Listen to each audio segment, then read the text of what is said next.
Our scripture lesson comes to us this morning from the Gospel of Luke, chapter 15, and I'll be reading verses 1 through 10. Now all the tax collectors and sinners were coming near to listen to him, and the Pharisees and the scribes were grumbling and saying, "This fellow welcomes sinners and eats with them." So he told them this parable. Which one of you, having 100 sheep and losing one of them, does not leave the 99 in the wilderness and go after the one that is lost until he finds it? When he has found it, he lays it on his shoulders and rejoices. And when he comes home, he calls together all his friends and his neighbors, saying to them, "Rejoice with me, for I have found my sheep that is lost." Just so, I tell you, there will be more joy in heaven over one sinner who repents than over 99 righteous persons who need no repentance. Or what woman, having 10 silver coins, if she loses one of them, does not light a lamp, sweep the house, and search carefully until she finds it? When she has found it, she calls together her friends and neighbors, saying, "Rejoice with me, for I have found the coin that I have lost." Just so, I tell you, there is joy in the presence of the angels of God over one sinner who repents. So I think every family has one. Every family has a memory that is etched into its collective brain. It's a memory that comes up time and again at family gatherings year after year. Now, it's something that everyone remembers, but the problem is that everyone remembers it differently. Now, this memory in your family may be completely different from the one in my family, but what is common to all of these memories is the fact that something happened, but we don't agree on exactly what that was. So every time somebody brings it up, it starts an argument about what happened, how it happened, and what each person was doing at that time.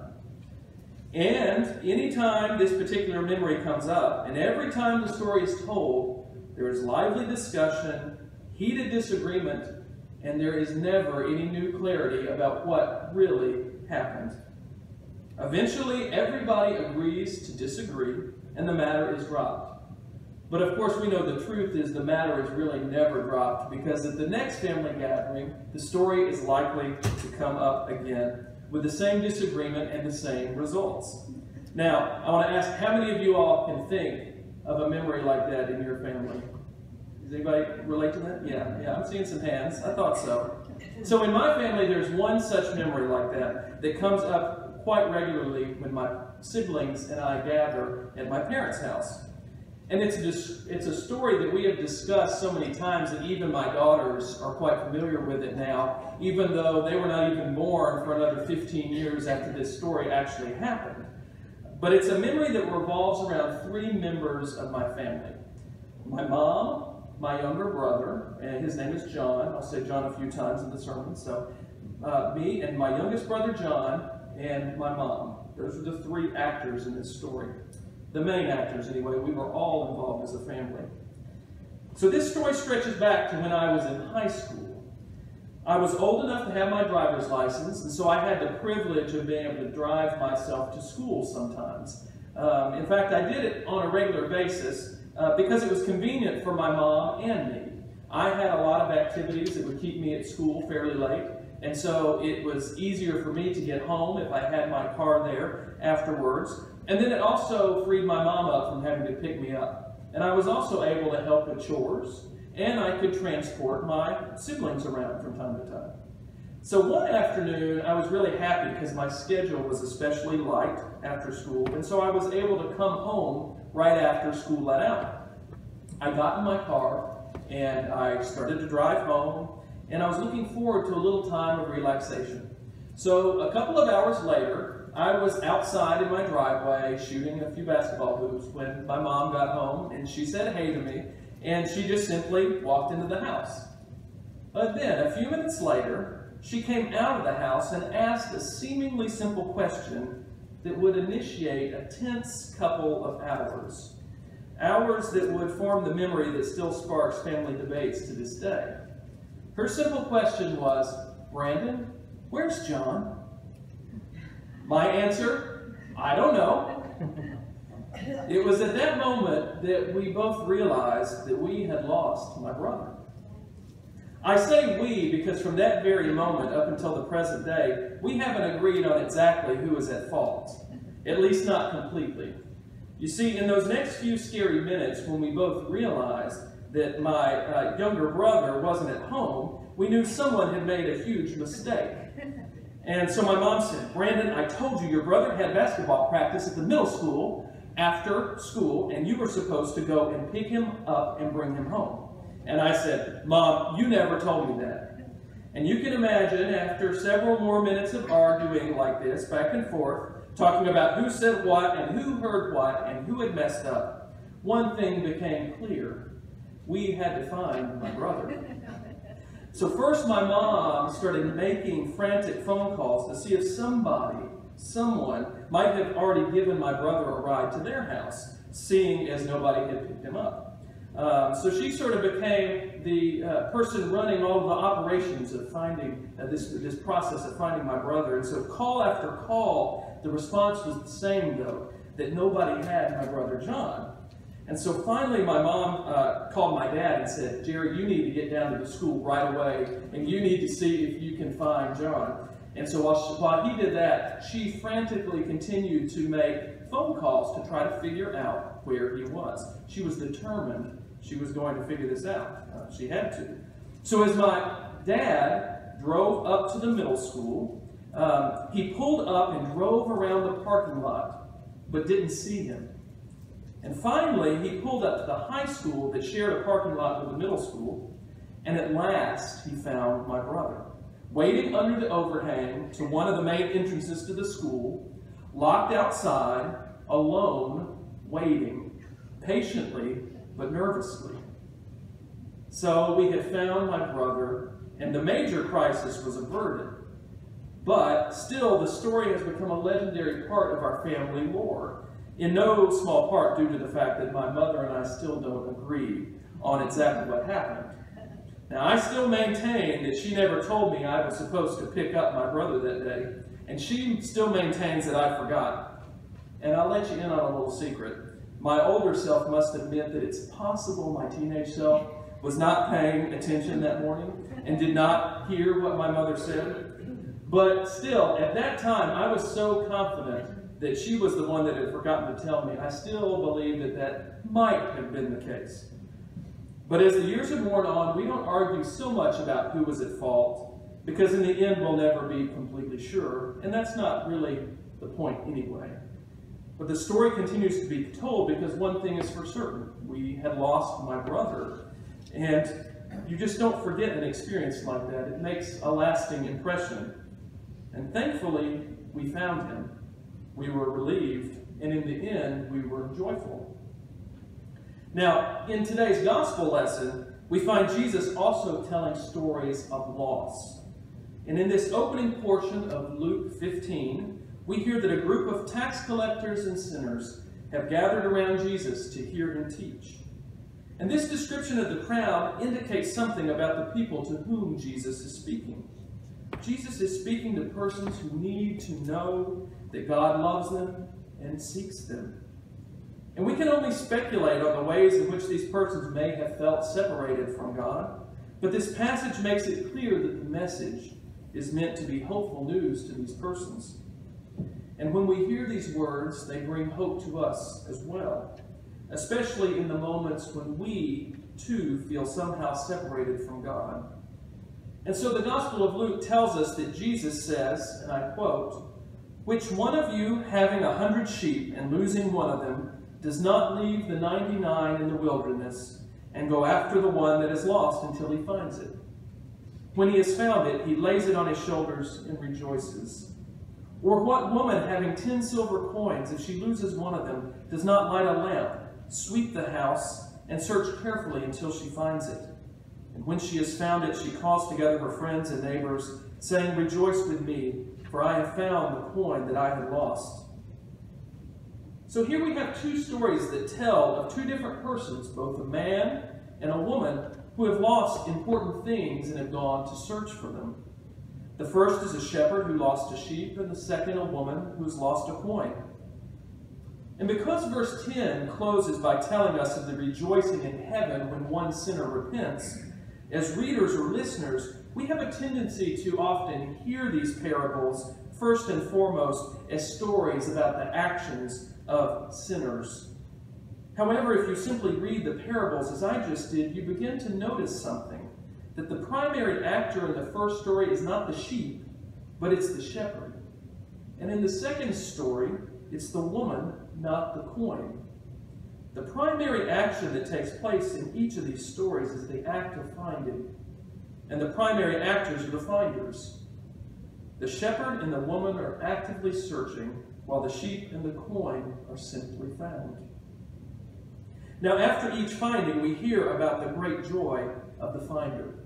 And this joy is so overwhelming that it can't be contained, and it must be shared with others. So both the man and the woman gather up their friends and their neighbors to share the good news that what was lost has now been found. And you know, the reason for this sharing goes beyond the news that the sheep and the coin have been found. The good news is also the fact that things have been restored to their fullness. After the sheep was lost, the flock was incomplete. The 99 were not the same flock without the missing one. And 9 silver coins did not fill the coin purse quite like the 10 did. So things have been restored. The situation is somehow more as it should be. And as we consider these parables as stories of finding and being found, I believe we come to know something important about the nature of God, but also something important about the nature of our Christian faith. So when I decided to call this sermon A Finding Faith, I knew that the words didn't really fit together well. It doesn't sound quite right to the ears to say A Finding Faith. And in fact, when you read it on the bulletin, it almost looks as if someone has made a typo. We might more readily expect to hear a sermon called Finding Faith. But a sermon like that, with a title like that, might lend itself more to talking about what it is we do to seek out or find faith. And then also you can use the word finding like a finding, like something that has been discovered, but that's not quite how I use it here today.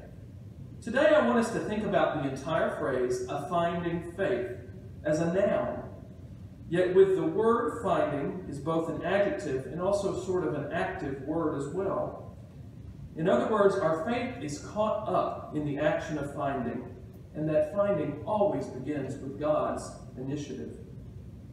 And because of our human need to be in control of every aspect of our lives, we become accustomed to the language of seeking or finding faith, as if the success of such an endeavor depends solely on us. But these parables are often important reminders that the truth is that sometimes we are found, and that in that finding then we come to know faith. So as I think back to that time when my brother was left by himself at the school, wholly dependent on being found, his situation was not too dissimilar from that of the sheep and of the coin. My brother could not simply find his way home. He was too young to drive, and there were not any adults around to help, and he couldn't find a way to call home. And this was before cell phones were everywhere. In some ways, he knew where he was, and he was in familiar surroundings, and yet he was lost. And I imagine this might be what it was kind of like for the sheep too, for a lost sheep. I picture a sheep head down, grazing happily on a familiar patch of vegetation, and finally when the sheep looks up, suddenly realizes the flock has left. They've moved on to other pasture, leaving the sheep behind. And the prospect of a sheep finding its way home by itself is slim to none. And a lost coin is even worse off than my brother or a sheep. A coin can't roll itself home. It must be found. And in a very real way, my brother was dependent on the hope that he would be found. He hoped we would remember him. He hoped we would notice he was missing, and he hoped we would come to find him. Now, if my brother could have seen my mom in the moments after she discovered that he wasn't at home, where he should be, then any hope he had in being found would have been absolutely justified, because my mom was determined to find him and bring him home. Her deep love for him demanded that she expend every effort to figure out exactly where he was. And she would not have rested until she found him. And likewise, the shepherd ventures out into the wilderness, determined to find the lost sheep. And the woman lights a lamp and sweeps the floor and meticulously searches for her coin. So just like my mom, these persons in these parables are determined in their searching. Now, most often when we hear these parables told and read, we tend to see the man who lost a sheep and the woman who lost a coin as representations of God. And so when we read in this way, if these parables are meant to tell us something about the nature of God and God's relationship with people, then it's quite clear. We know that this is a God of relentless, untiring love. It is God's desire that people be found, that people be drawn back into relationship with God. And things are just not right when persons feel separated from God. So this is what it means to say that God is love. Love is truly known when we are in relationship with God and consequently in relationship with one another. And here is the great cause for rejoicing. But as I suggested earlier, in addition to telling us something about the nature of God, I think these parables also have something to tell us about the nature of our Christian faith as well. So if you will allow me just a little bit of interpretive license, I would like to add the story of my brother as a third pseudo-parable. So we're going to have a fake parable here. And I want to do that in order to examine some of the ways that persons may experience a finding faith. So if we start with the experience of my brother, he was surely in a situation where he wanted to be found. He did all that he knew to do with the limited amount of options available to him. He walked from one school to another. He looked for an adult who could help him, but found none. And you know, one of the parts of the stories that gets told every time that I did not tell you yet is that about an hour and a half before we found him, he was scanning the street looking for cars, hoping that somebody would turn in, that one of us would turn in to find him. He actually saw my mother drive by. And he ran after the car, trying to flag it down, and was unsuccessful. So imagine that. And sometimes I think we feel like this in our faith lives as well. We desperately long to be present with God, but it seems as if we only catch a fleeting glimpse of God's presence. And like my brother, we may be even unsure of how it is that we have found ourselves feeling lost in the first place. And I've heard many stories of people struggling with their faith who say it seems as if God has left them, that God is simply absent. Sometimes it's because life has thrown a curveball or many curveballs at them, and they have trouble believing that God is still searching for them, that God still loves them. However, it is often those same persons who later on will tell you that in retrospect, they realize that God was working all along, reaching out in love and healing, even when it felt as if God were absent. The God that seemed fleeting, that seemed to have passed them by, was trying to get to them any way that God could. And had my mom known my brother was there at the school, she would have turned in right away to pick him up. But she had no way of knowing. But that's not true for God. God knows our need and is always seeking us. And in the case of the lost sheep, it's not entirely certain that the sheep actually wants to get home. If you've ever seen a sheep being herded, you'll notice that they always try to wander off.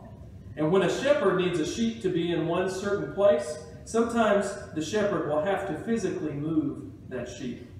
And oftentimes the sheep is not so happy about this. And we can even think about the imagery of a sheep being found and being placed on the shoulders, right, to be carried back to the flock.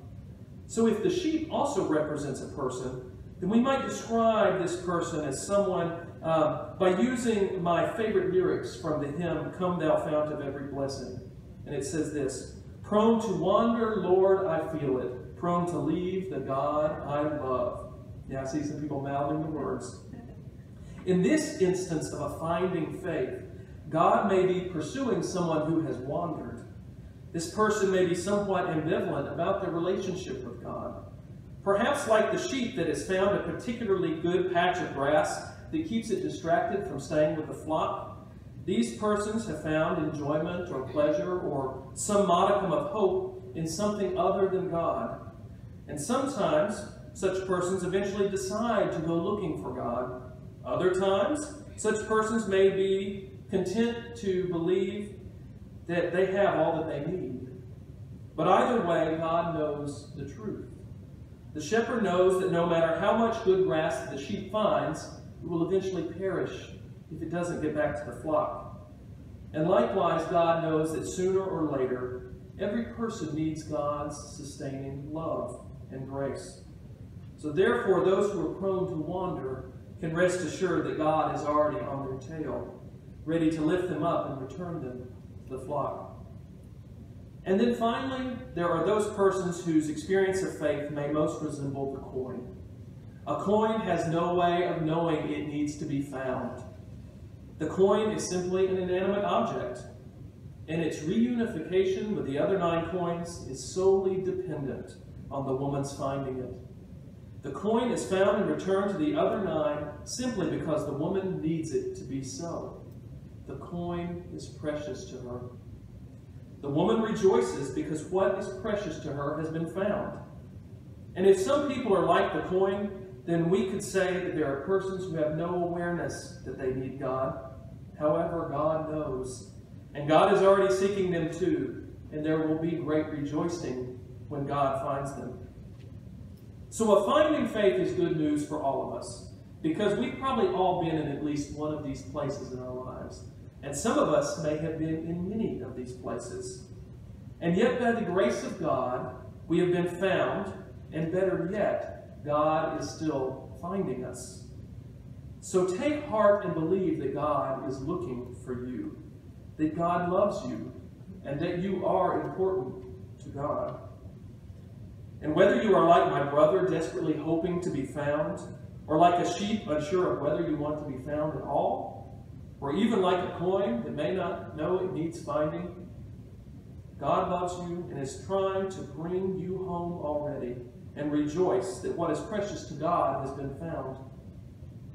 And finally, one more note.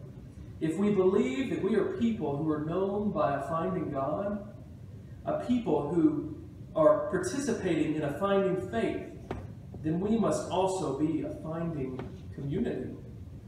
The Gospel of Luke tells us there is much rejoicing when a sinner repents, which is another way of saying when a person turns one's life toward God. But as we've already seen today, sometimes God is looking for people even before they know they need God's love. And so oftentimes it is our already having been found by God that causes us to respond by turning our lives back to God in love and thanksgiving and praise.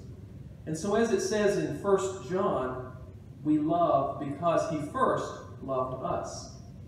And in the Methodist tradition, we have a word for this, and we call it prevenient grace, or the love of God that goes ahead of us, preparing us to receive and respond to God's love through our faith. So as people gathered here today in the name of a God who shows this sort of persistent love, we must be prepared to do the same. And just as the shepherd's flock is incomplete without 100 sheep, and just as the woman's coin purse is not full without 10 coins, so the body of Christ is not whole without the presence and gifts of all of God's children.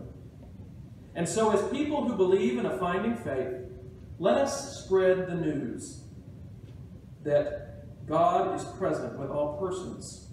And let us remember that God is seeking out each and every one of us daily.